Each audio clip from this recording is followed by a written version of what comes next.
দাদা আপনার অর্ডার। হুম, এটা কে? ও ও আমার বোন। বোনকে নিয়ে ডেলিভারি করছো? ওর ক্যান্সার হয়েছে দাদা। দাদা আমি তো চাই না যে ওকে আমি এইভাবে নিয়ে ঘুরি, কিন্তু আমাদের কেউ নেই, আমরা অনাথ। ওকে যদি বাড়িতে একা রেখে দিই তাহলে ওকে দেখার মতন তো কেউ নেই।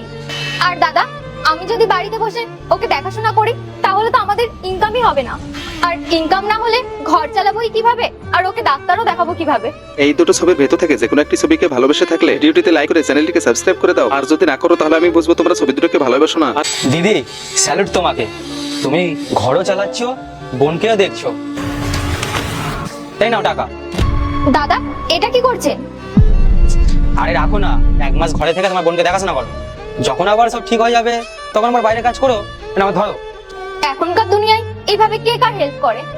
আচ্ছা চলো, হেল্প ভাবে নিতে হবে না, আমি এইখানেই থাকি, যখন তোমার সব প্রবলেম মিটে যাবে তখন তুমি আমাকে এসে ফেরত দিয়ে দেও, এটা তুমি ধার হিসাবেই রাখো। নাও ধরো, ধরো, রাখো, ধরো।